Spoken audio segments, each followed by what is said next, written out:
Mesdames et Messieurs les députés, après 7 ans de négociations, ce traité entre l'Union européenne et le Canada, frères jumeaux du traité transatlantique, va être refusé ou accepté par ce Parlement. Le traité CETA a été soigneusement caché à tous les citoyens.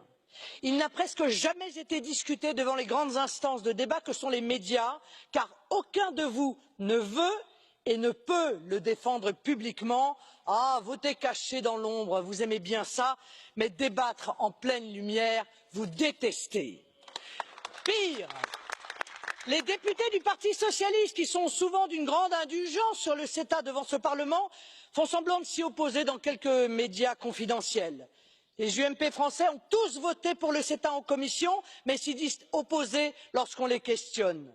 Quand les peuples comprendront tous ces mensonges, ils ne vous feront plus jamais confiance.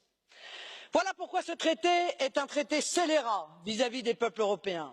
Il supprime la quasi-totalité des droits de douane sur les produits échangés entre l'Union européenne et le Canada et détruira une fois de plus des centaines de milliers d'emplois en Europe, des dizaines de milliers en France. L'agriculture, l'élevage, déjà laminés par tous les traités de libre-échange que vous avez déjà signés, continueront leur descente aux enfers. Nos éleveurs, mis en concurrence avec des éleveurs canadiens 35% moins chers, risquent de fermer le rideau en masse. Je vous le demande solennellement, n'avez-vous pas honte de détruire ainsi ceux qui vous nourrissent? Pour aplanir le terrain de jeu des multinationales, vous bradez notre droit à réglementer, alignez les normes avec celles du Canada, interdisant ainsi à nos citoyens la protection qu'ils attendent de leurs représentants politiques. Malheureusement pour eux, les profits des multinationales vous intéressent plus que la protection des citoyens et de l'environnement.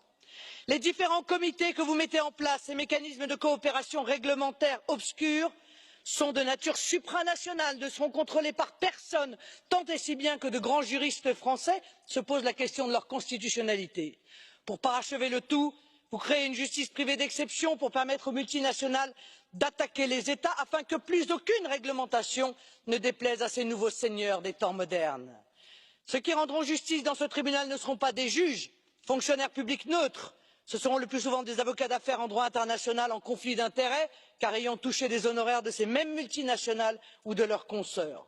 Enfin, les services publics si importants pour les classes moyennes et populaires devront fonctionner dans une logique purement marchande, à l'exception de quelques services régaliens. Voilà le tableau désastreux du traité CETA. Si ce traité est voté dans quelques heures, cela démontrerait une fois de plus à tous les Européens votre incapacité à les défendre et l'importance cruciale pour chaque peuple de retrouver sa souveraineté, sa capacité à décider librement de son avenir. La seule chose rassurante est que le peuple français aura une possibilité pour revenir sur ce traité et tous les autres traités scélérats, l'élection présidentielle de mai 2017. Tant il est vrai que c'est aux nations de négocier leur politique commerciale et non à une structure non élue qui ne représente que ses propres intérêts et non ceux des peuples.